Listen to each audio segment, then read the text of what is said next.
welcome to the Unholy Script. About 15 years ago, my buddy Rick and I decided to take our families on a camping trip to Red Hollow Caverns.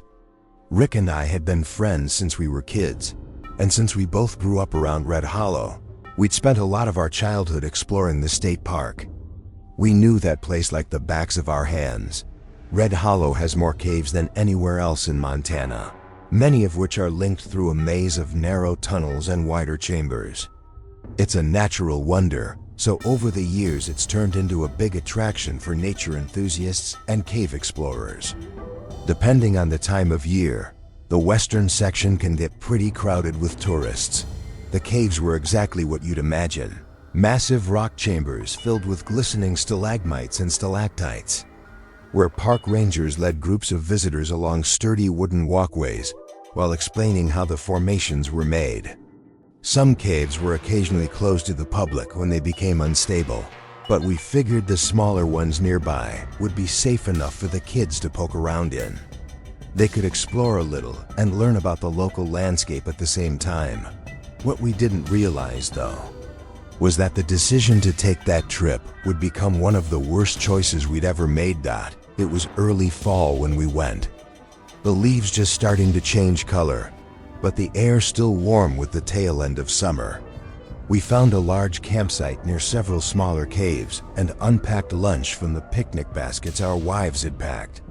After eating, we took the kids on a short walk through the woods, teaching them the basics of camping safety. Don't leave food out, stay put if you get lost, that kind of thing, then headed back to our site. It was a perfect day. Once the kids were tucked into their sleeping bags, the adults sat around the fire with a couple of wine coolers, laughing and catching up like old times. The next morning felt just like the camping trips Rick and I had as kids. The smell of wood smoke, bacon sizzling in the pan, coffee brewing. To me, there's no better combination of scents on earth.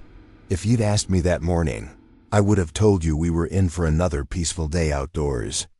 But within just a few hours, everything changed. Our kids, 4 of them total, a mix of boys and girls between 7 and 10, were playing together perfectly fine.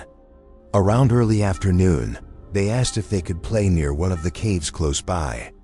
Rick and I had checked it out earlier that morning.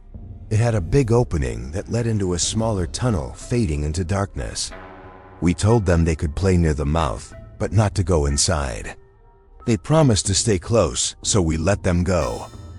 Maybe 20 minutes later, a blood-curdling scream shattered the calm. One of the girls.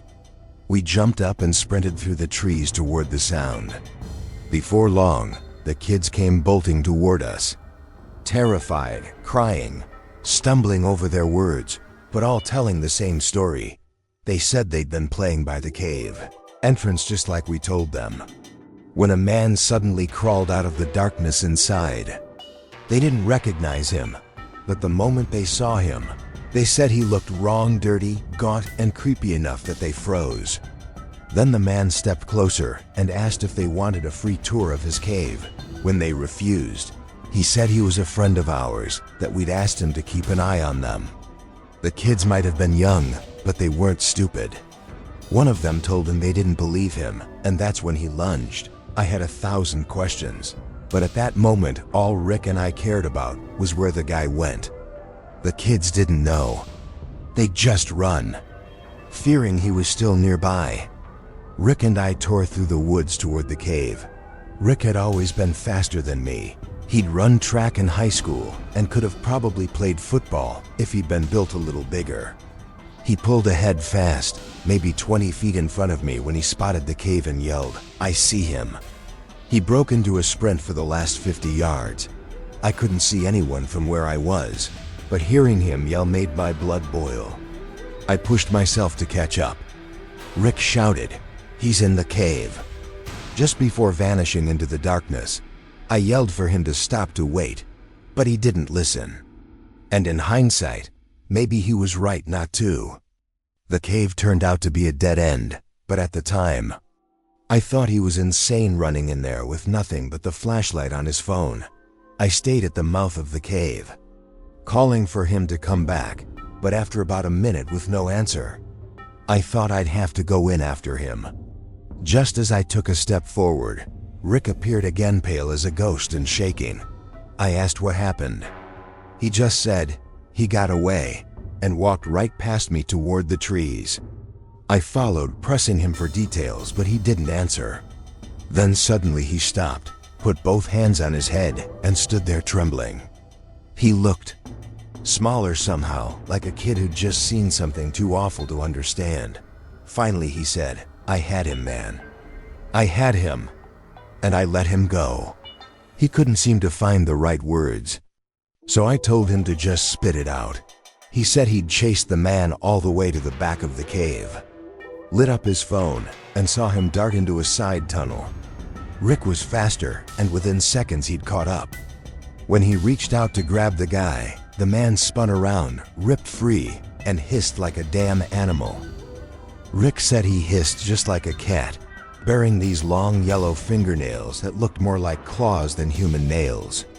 His teeth were black and rotten, his skin filthy and cracked. The man looked like he hadn't bathed in a year. But what really terrified Rick was the look in his eyes. There was still something human in them, something aware. Enough to know exactly what he was doing when he tried to lure our kids into the dark dot by the time we got back to camp.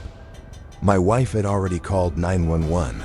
A park ranger showed up shortly after and told us there wasn't much chance of finding the guy.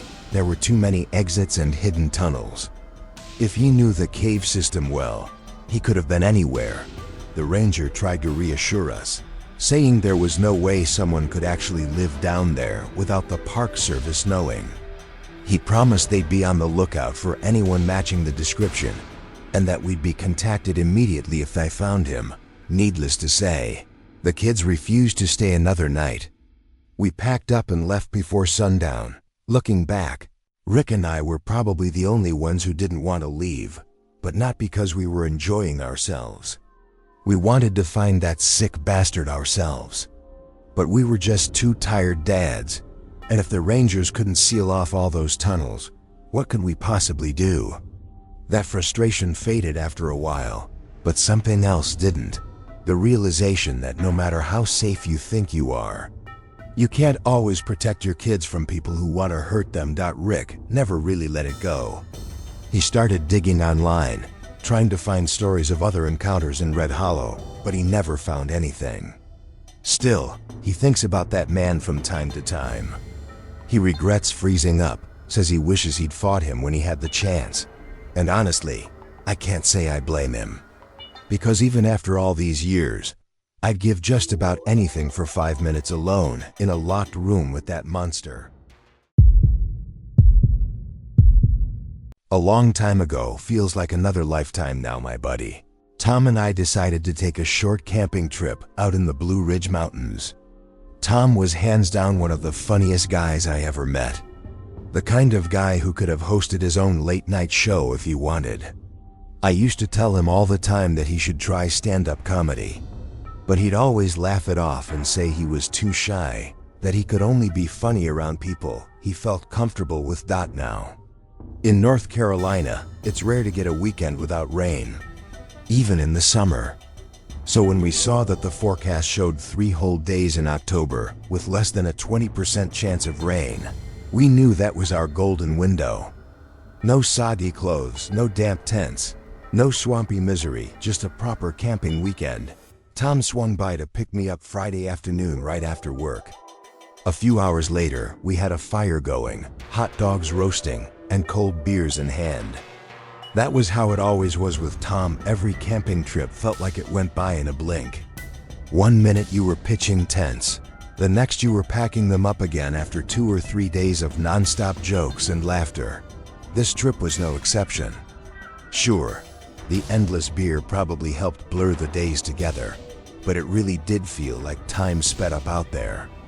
Before we knew it, the weekend was over, and we were loading the car to head home. Everything was packed, and I was just about to start the engine when Tom suddenly said, "Hold up, man.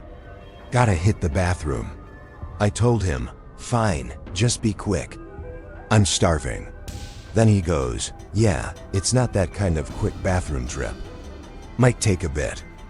I remember rolling my eyes, muttering under my breath, but he just grinned and said, "Hey, when nature calls, buddy," before hopping out of the passenger seat. He went around to the trunk, rummaged through his bag until he found a roll of toilet paper, and disappeared into the woods. While he was gone, I pulled out an old World War II history book I kept in the door pocket, something about German paratroopers and how some got caught in trees and were attacked by villagers with pitchforks. It was grim, but I got completely sucked in. Then out of nowhere, Tom came bursting out of the woods at full sprint, yelling, "Start the damn car!" I didn't even think. I just slammed my foot on the gas. I trusted Tom enough to know he wasn't joking. As the tires kicked up gravel, I glanced in the rearview mirror, and that's when I saw him. A man burst out of the tree line, face covered with a dark bandana, chasing after us. He had something in his hand, something long. I couldn't tell if it was an axe, a shovel, or a pole, but whatever it was, it looked like a weapon. I shifted gears and floored it. The guy was running full speed, but we were gone within seconds. Still, my hands were shaking even after we hit the main road.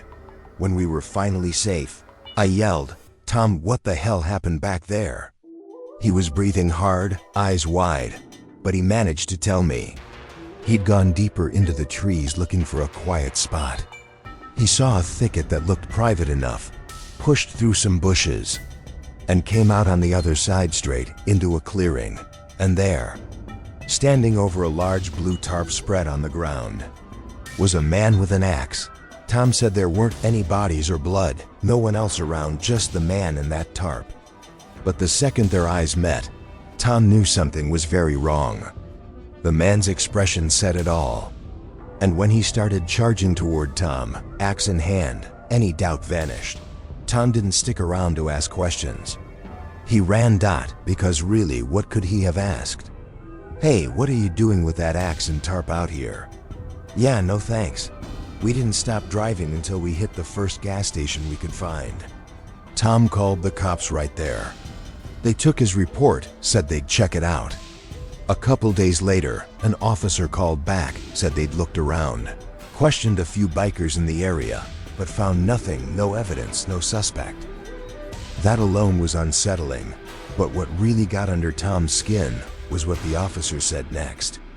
He tried to reassure him that maybe it wasn't as sinister as it seemed, that it could have been some misunderstanding. Tom wasn't buying it. He told the cop flat out, "No way I misread that. The guy with the axe hadn't been out there chopping wood." The cop just said he'd let Tom know if anything new came up. Nothing ever did. That was the last we heard of it. To this day, Tom and I still talk about that afternoon. We've both gone over the scene 100 times, trying to make sense of what that guy was doing out there with that tarp and that axe. And here's what we both believe. That tarp wasn't meant for Tom. It was already laid out for someone else. But once Tom saw him once, the guy realized he had a witness. He was going to make sure. Tom never got the chance to tell anyone what he'd seen. If Tom hadn't run when he did, he might have ended up chopped up on that tarp right alongside whoever it was really meant for. What I'm about to tell you is probably the biggest unsolved mystery of my entire life. Something that's haunted the back of my mind for decades. I've come to terms with the fact that I'll probably leave this world without understanding how or why a lot of things happen. But if there's one truth I wish I could uncover before I die, it's the truth about what I saw deep in those woods so many years ago. So, if anyone listening happens to recognize anything I'm describing, I'll be hanging around in the comments reading every reply, especially if this story ends up getting turned into a video somewhere. Anyway, this all took place when I was in my early 20s. A few of my close friends and I decided to take a camping trip one late October. It was me, my buddy Ethan, my other friend Kyle, and his girlfriend Jenna. Ethan and I shared one tent, and Kyle and Jenna stayed in another. We went out near the Blue Ridge area in Virginia. somewhere close to the Washington and Jefferson National Forests. The first day was pretty standard for a camping trip. We hiked, set up our tents, ate dinner, and shared a few mugs of hot cocoa before crawling into our sleeping bags for the night. The next day was absolutely perfect. The air was crisp, and the forest was glowing with orange and gold leaves. We spent hours wandering around, admiring how beautiful everything looked. It was one of those moments in nature where you almost feel like there's an artist behind it all, painting the world. We picked up some chestnuts to roast later, watched the squirrels scampering around and burying food for winter. It was peaceful, almost idyllic. The perfect little fall getaway before the cold really set in. But that peace didn't last long. That evening, when it was Ethan's turn to go grab more firewood, everything changed. We'd built a pretty big campfire, and since the nights were long and freezing, we'd kept it burning for nearly 8 hours each night. By then, we'd used up almost all the wood within 100 yards of our camp. So poor Ethan had to wander farther out to find some. I was digging through my backpack when I suddenly heard him shout from deep in the woods, "Guys!" His voice sounded off. Urgent. He came sprinting back toward us, totally out of breath, saying, "You guys gotta see this." We followed him through the trees, not really knowing what to expect. But when we got there, I felt my stomach twist. The ground was all disturbed, mounds of dirt shaped like shallow graves spread out under the trees. Everyone just stood there swearing. Holy crap, what the hell? And then Ethan said, "Look at the trees." When I looked up, I froze. Every tree that had one of those grave-shaped patches at its base also had a face carved into its trunk. Each carving was made at the same height. And although every face was different, all of them had their eyes closed. It looked like whoever carved them was trying to represent the people buried underneath. For a few seconds, nobody said a word. Then we all turned and ran back to camp to call the cops. About an hour later, a park ranger showed up. She looked a little skeptical at first, like she thought we were exaggerating. But when we brought her to the spot, her face changed completely. She looked just as freaked out as we were. She told us that a police forensics team would probably be there before sunset. After that, we went back to our camp, but none of us wanted to stay anywhere near that place. Those graves, those carvings, they looked so fresh, like someone had just made them. So we packed everything up and drove to the opposite side of the park to set up for our last night. Even though we were miles away, it was hard to shake the fear that whoever made those carvings might still be around. We didn't really relax until we got home a few days later, and even then, we couldn't stop thinking about it. A couple of days after we got back, the cops called Ethan with an update. Turned out they'd dug up every single one of those graves, but they didn't find a single bone, not even a scrap of human remains. Every hole was empty. The officer thanked us for reporting it, said public tips like that were important, but basically told us it was nothing but a few holes and some strange carvings. But we all knew better. It wasn't just that. We'd seen it with our own eyes, the pattern, the care, the eeriness of it all. Unless it was some kind of weird art project or some local cultural thing we didn't understand. It was downright creepy. If it was just one weirdo out there digging fake graves and carving faces into trees for fun, that's freaky enough. But if it was a whole group doing it for some kind of ritual, that's 100 times worse. Jenna later said maybe it was something spiritual, like a ritual where people buried their old selves and carved faces to symbolize letting go of their past. Maybe it was meant to be a healing ceremony. I wanted to believe that, I really did. It's the only explanation that doesn't make my skin crawl. But deep down, I can't convince myself it was anything good. In my darkest thoughts, I'm sure of one thing. Whatever we stumbled across in those woods that night, it wasn't finished. If you enjoy stories like this, then don't forget to subscribe to The Unholy Script. Your one click helps us keep uncovering more stories.